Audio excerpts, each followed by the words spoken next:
What is noticeable about these, and would you go to any of these places? I like the logo. Like the checkerboard vibe. I like the pink because I like pink, and I like the checkerboard in the back. That one's just funny. Like, who wouldn't want to go there? I just know the place.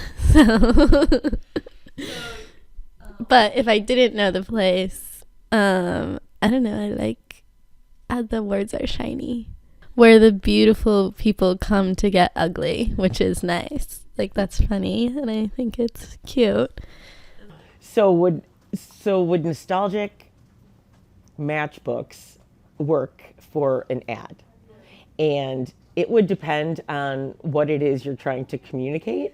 If you're trying to communicate nostalgia, heritage, how far we've come, there is something inherently interesting about that, where we used to use washboards to actually clean clothes, and today there's one washboard company still in existence, but it's not to wash clothes, it's to actually play music and bluegrass music. So it really depends on what you want to communicate.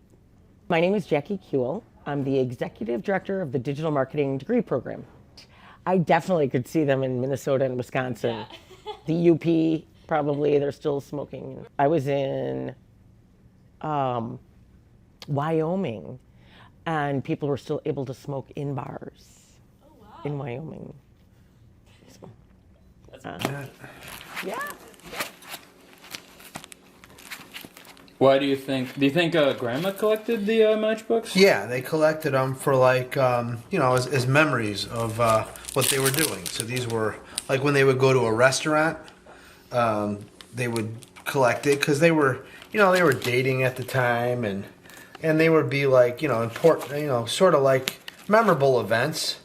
They kept tickets that they went to go see shows, but then it was kind of like how they would remember where they went to eat. I'll tell you what I remember about matchbooks now that I think about it. So my mother and my parents used to collect matchbooks when they would go out for special events. Or, back then, going to dinner or going out to eat was a special event. It was a little different than now where you go out a lot. It was a big deal to go out to eat, and they didn't do it that often. But my mother had a gigantic brandy sniffer. So if you can picture what a brandy sniffer is, it's a glass to drink brandy out of. Normally it's the size of your hand, and it might be 2 or 3 inches tall or something like that. She had one that was 10 inches tall, and it was full of matchbooks. She would put them all in there. And they would use matches for when people would smoke or whatever, or light candles for birthdays, and because lighters and stuff weren't that common. But she had this, I remember having this giant brandy sniffer full of matches, and when she'd pull it out, she'd remember a dinner they had or something like that. It was kind of a memory. Do you remember any of these places at all, or like no? Let's see, Allerton Hotel for sure. That was a famous place on Michigan Avenue, and it used to have a bar in it called the Tip Top Tap, which I don't think oh yeah, Tip Top Tap. It mentions it here, the Tip Top Tap. I don't think the Allerton's still open, but I'm sure the building is still there, and I'm pretty sure on the top of it, it has it. This one here is from Miami Beach. This is from New Orleans. This is from Chicago. This one here, I think, is definitely Chicago. This is from Miami. So when you go on vacation, you would collect these too, because you wouldn't remember, right? I mean, if you were on vacation, you'd be like in Miami, so you would be in a different part of the world, and this would remind you of where you were at. We got married Labor Day 1994. And how long have we been married? For 28 years, 27 years, 27 years. Yep. So at our wedding, we would have place cards all over, so people would come and pick their place card number.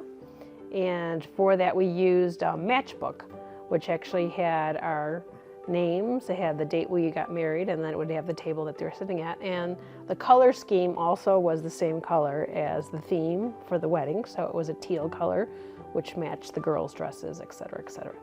So So yeah, so that was what we thought was a really good idea, that it could be purposed for two things. They have the matchbook that they could take home with them and remember the event, and also the place setting. We smoked a lot of cigars that night. I remember that. So Grandpa Tony. Grandpa Tony had a box of cigars, so people were smoking cigars and using the matchbooks for that. Yeah. No, matchbooks were a big thing. Restaurants had them before smoking was banned, and they would offer them up with their logo because smokers would then take them, and that would be like a form of advertising and staying top of mind with that restaurant where they got the matchbook. But then it was also useful because someone would need to smoke at the bar, and there were matchbooks to smoke at the bar. Yeah, I would say my parents actually also collected matchbooks because, again, it was reminding you of an occasion that you went to. And I would say that even when we were on our honeymoon, we went to Hawaii and we collected a lot of matchbooks from there. So we kept putting them together and said, oh, I remember this place and that place. And it was just something that you actually thought back about. You know, you didn't have cell phones that were a picture that you can go back and look at. It was something that actually you just kind of said, wow, that was a nice place we went to, special occasions.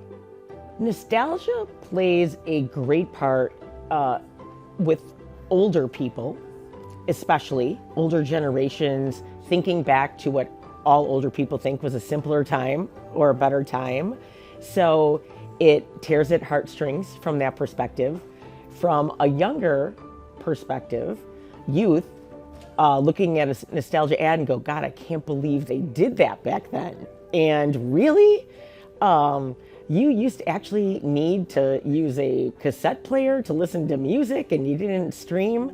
So there's something cool with every generation when it comes to nostalgia. It just depends on who you're trying to tap into with that nostalgia and how does that connect to your message. I love, but I'm also the target market, I love the progressive commercials about trying not to be your parents. The progressive commercials. 10th floor, huh? Must be a heck of a view. Okay, so everyone else is facing this way? Progressive can't save you from becoming your parents, but we can save you money when you bundle home and auto with us. Okay, that was terrible. Okay, let's hang back. We're going to try that again. I think that just hits a tone with everybody. The young kids laugh at that. The older people maybe identify with it. Because I can relate to them. And they tell a story. And do you think they're funny? Yes, I think they're very funny. And so does someone else. So I think they do a really good job. It gets talked about a lot. I think an ad that is memorable and can be talked about. So you may know the first advertisement to really kick off Super Bowl being key to commercials was the Apple Macintosh commercial. George Orwell's 1984, a lady comes in with a big mallet and just crashes the TV, and we're going to be different, and everybody thought, oh my God, what was this commercial about? And it was introducing the Mac. And ever since then, TV commercials and those advertisements took on a life of their own, where people now tried to entertain with commercials. And so that commercial will always go down in history as one of the best.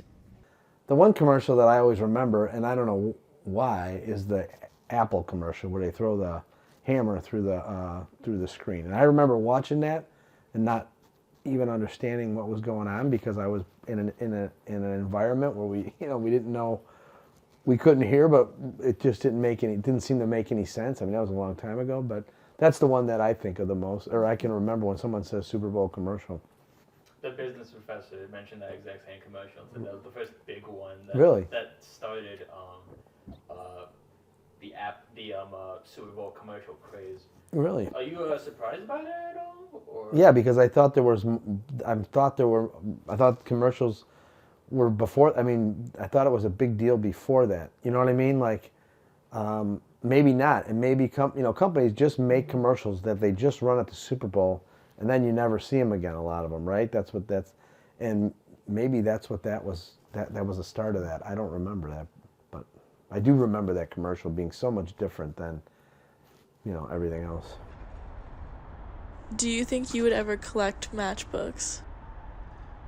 Yeah, I think I would. I think it's a good way to remember places by.